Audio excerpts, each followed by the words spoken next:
नमस्कार बंधुगण मु जीवन कुमार नायक जो माने नुआ कर ज्योतिष विद्या शिखुछंती ताको पई मु ए वीडियोटी बनैछि। दुनिया सबुठारु सहज उपाय ज्योतिष विद्या शिखेइबी। एही परी ज्योतिष पाठ शिखिबा पई चैनल टी को सब्सक्राइब करंतु एवं वीडियोटी को लाइक करंतु एवं वीडियोटी को आपनक बंधु मान निकट को शेयर करंतु। चलंतु डेरी न करी वीडियोटी को शीघ्र देखिनवा। जय सीताराम।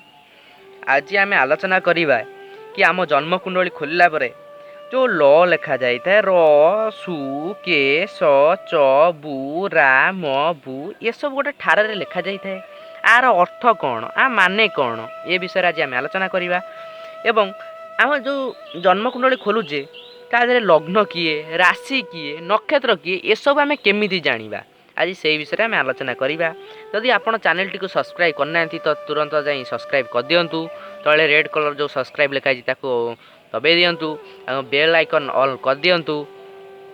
यहीटा संपूर्ण मागेणा जहाँ फल में आपंपाई एत कष्ट वीडियो बनाऊँगी तो आप गोटे सब्सक्राइब करने को तो पड़ो आपण मानू। आसतु डेरी नक आज पार्ट आम आलोचना करवा शीघ्र। ये देखिए यहाँ हूँ मेष घर। मु बंधुगण जदि आपण को घर चिनी जाती तो आमर प्रथम पार्ट जाए देखूँ से घर बुझीपारे कौ घर किए सब कौ घर किए कौ घर अधिपति किए सब से विषय आप देखिपा जापर। यहाँ मेष घर वृष मिथुन कर्कट सिंह कन्या तुला बिछा धनु मकर कुंभ मीन ये सब लिखा जाए। आ गए बंधुगण मुझे कहबी पंचम घर षष्ठ घर सप्तम घर अष्टम घर ये सब विषय जो कह आप जो गणुंट तो भूल रे भी आपण एठू गणिबे 1 2 3 एमती गणिबे ना। आपण मैंने आंटी क्लॉकवाइज गणिबे जेमती कि आमर क्लॉकवाइज गणा होबो नहीं केवल आंटी क्लॉकवाइज। घंटा घंटा जेमिति बुले तार विपरीत घंटा घंटा आमर 12 रु एमिति गोटाए दीटा मध्य एमिति बुलुताए तो आमे घंटार विपरीत बुलिबा तो एमिति एपरि भाव रे आमे गणी चलिबा। आंटी क्लॉकवाइज गणिया माने आमर एठू 1 2 3 4 5 6 7 8 9 10 11 12 आमर जातक जो जन्म कुंडली खोलिबे तो तार 12टी घर दिया जाइछि। 12टी घर जो अच्छी तादर एठू आमे 1 गणिले सेटा 1 न ल जोठी लेखा ही थाए तो सेटू 1 हो जाए। ल एठी जदि न आसी एठी बइतबो तो एठू 1 हे जिवो 1 2 3 4 5 6 7 8 9 एम परिवार चलिबो। ये जो ल लेखा है ल माने कौन ल माने बंधुगण मुझे लिखी देती ल माने लग्न। आपन जन्म कुंडली खोलिए जो ल लेखाई थब से हूँ लग्न। धर मेष घरे ल लेखाई तो मेष लग्न। लग्न केवल मेष रही सबू घरे सबू घरे जो घर एठी एठी एठी जोठी ल रखाई थब से हूँ लग्न। आपणकर लग्न माने कौन लग्न कहीं लग्न किए लग्न को आम केमी जाना। लग्न हेउची ये जो जन्म कुंडली आप देखुंत जो व्यक्तिंकर से व्यक्ति जितेबाला जन्म होते जो मेडिकल जन्म होते तो से जन्म समय रे पूर्व आकाश रे जो राशि उदय होता से आम लग्न कहती। जो राशि से राशिटा हूँ लग्न।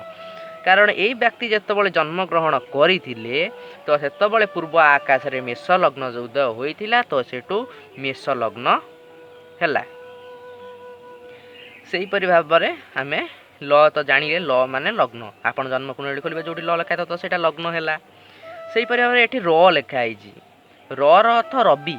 रवि माने सूर्य तो रवि रवि एठी लेखाई मिथुन र सबू जगार घरे बस पारे जो घरे आप बही था तो जानवे र माने रवि। तो आम आसतु तापर च माने चंद्र। चंद्र माने कौन एठी सिंह घरे च बही तो चंद्र चंद्र रहिले सिंह घरे तो चंद्र जोटी बसंती बंधुगण सेटा हो जाए आमर राशि। राशि अर्थ चंद्र। चंद्र जो घरे बसबे सेटा राशि। एटा सिंह घरे बही चंद्र तो सिंह राशि हो गला। ये जदि कर्कट घरे एठी जदि च एठी न लेखाई एठी धर लेखाई दो ताले कर्कट राशि हो गला।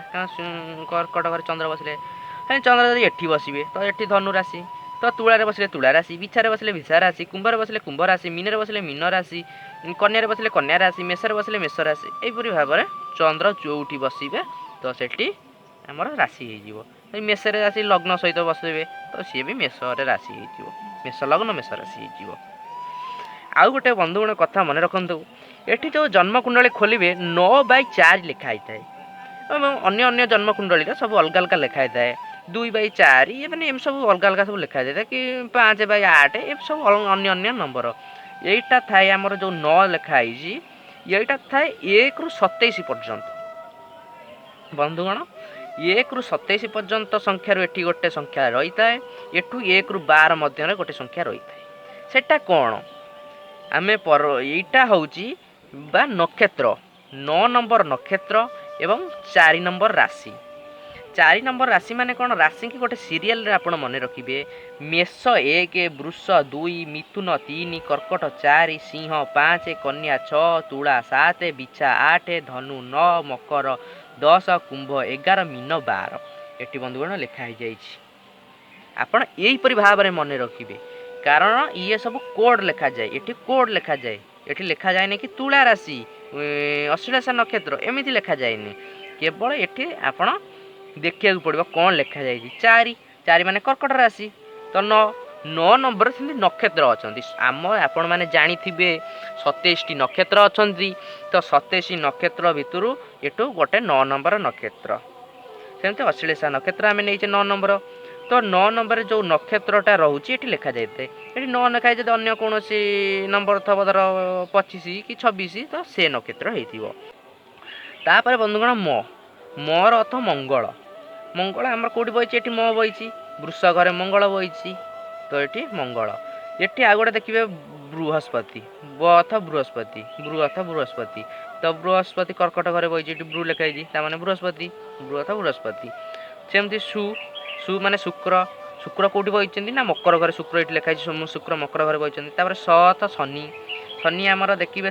कन्या घरे शनि बही राहु राहु कौटी बही ये राहु बही वृष घरे राहु बही एवं बंधुगण गोटे कथा मन रखिथे राहुंकर सब सामना घर बा सप्तम घर बा 180 डिग्री रे केतु बसंती जो ये केतु बही ये लिखाई के माने केतु से भाव में बु माने बुध बुध आमर ये बही तो गोटे घरे बहुत ग्रह भी बसंती एवं गोटे घरे गोटे ग्रह भी बसंती एवं गोटे घरे कौन ग्रह बसंती नहीं यार कारण कौन आपण जन्म कुंडली जितेबाला आपण जो समय जन्म ग्रहण होइथिबे तो सेही समयटा जेमती आपणकर जातक सेही समय आपन को क्रो ग्रह केते डिग्री रे देखुचंती सेटा होचे आपण माने जानिए बुझी परिबे आजिर पार्ट तो एटा थला हमें बुझेइले आपण मानकू ये जो कोड रो विषय रे हम सब जानिले आ बंधुगण आपण माने चैनल टी सब्सक्राइब करंतु मते आशीर्वाद करंतु कि मु आपण पा एमती भल भल वीडियो बनै परिबी